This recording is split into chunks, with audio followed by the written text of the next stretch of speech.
Today I'd like to talk about homeless people and animals. At some level, being homeless and having a animal is beneficial. It can, if they have a dog, it can help keep them safe, help keep them warm in the winter, help offer emotional support. So, in that area, yes, I totally get it. But in running this homeless shelter,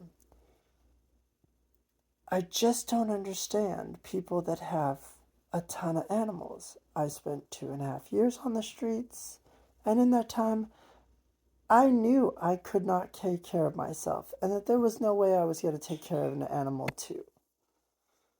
But we have had people come here that's had a lot of animals before we started putting restrictions on how many animals people can bring here to the shelter. One family had 12 animals. It's like, what are you thinking? At some point, isn't it better off to give away some of those animals so they can have a stable home somewhere else? Since they can't even take care of themselves, let alone the animals they got. And I'm an animal person. I've got 4 tortoises, I've got 6 goats, 3 sheep, 3 ducks, a goose, 30 something snakes, 3 leopard geckos. I love animals. I'm an animal person. But even I'm like, if you've got 4 animals or 5 animals or even 2 animals and you're homeless, you got to start thinking about what's better off for you and for those animals. You cannot be providing for those animals and be homeless. It's like if you've got even 3 animals and you're thinking, okay, I'm going to get an apartment. Well, this is Austin, Texas area. The pet deposits here are $300 to $600 per animal. Then you got to pay your own regular apartment deposit, plus first and last month's rent, plus hookup fees and those deposits for those utilities. And it's just more barriers to getting on your feet. If you got 3, 4, 5, or even 12 animals, it don't make no sense. And I feel like it makes it harder for them to get jobs, because who's going to watch those animals whenever they're off trying to get a job, or once they get that job? Who's going to help take care of those animals? Who's going to watch those animals? Who's going to feed them when they're off at job? So having those animals just basically means they can't work the way that they need to. They can't go do the things they need to do. And it's just, they're creating their own problems and barriers to re-entry into society and being housed. Because I guarantee you, no one is going to rent you an apartment when you got 6 animals or 12 animals. No, it's not going to happen. It's just insane. And it sounds cruel and heartless to say, you know what? You are homeless. You need to give up all those animals except for one. But the reality is, if they can't care for themselves, then how the hell are they going to care for more than one animal? And that means that those animals that they got is just being neglected at some level if they can't even feed and house themselves. And so they have to start thinking about what is the best well-being for the animals and what is the best well-being for themselves. And in my opinion, as someone who runs a homeless shelter and has been homeless and loves animals and has a lot of animals, they need to give up all those animals but one. No more than one. Even if it's a family unit. If it's family, they don't need more than one animal. Give them away.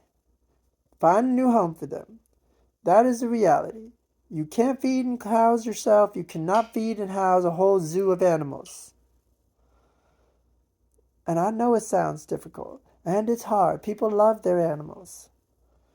But you got to be thinking about the whole picture. And these people come here to this shelter, and I've had to sit down with too many people telling them, you know what, you need to think about rehoming some of those animals. And it's sad, but that's the reality. But most people, they don't want to think about that. They don't want to think about the tough choices. They don't want to think about the full reality picture when they come here to this shelter, or if they're homeless on the streets. It's like, I just wish that they would just get themselves together, and that they would stop creating their own barriers. The one family that came here with 12 animals, they told us they had 3 animals. They said they had 2 cats and they had a dog. And they got here, and after they got here, the day they got here, it was raining like hell. And the second day it was raining real bad. And they got here, and they finally when we started getting out and about, we realized they had 12 animals. It's like, that's insanity. So, yes, in my full opinion, every person that applies at this shelter, the shelter that I run, if they got more than one animal, they really need to be giving that animal up, giving those other animals up. They only need one animal. And then we got the whole issue of people be putting on the application that their emotional support animal is a service animal. No, the law does not recognize emotional support animals um, as a service animal. And then we got people that be putting that their cats are a service animal. No, the law does not recognize a cat as a service animal. You're just lying. And when people put that on our applications to apply here for this shelter, that their cat is a service animal, I am very likely to deny that application, because I know that if they're going to lie on their application about their animal, then they're going to lie about other stuff. And then I have to be asking myself, can I trust what they tell me? Can I trust what they're putting on this application? But they think they're clever, going to put their cat as a service animal, or their dog as an emotional support animal, therefore it's a service animal. We ain't stupid. We've been running this shelter now for three years. They think what, they're the first people to try to pull this shit off? No. Alright, that's my rant. But in my advice to every homeless person is, if you got more than one animal, think about the well-being of the animals and give away all of them except for one. Rehome them.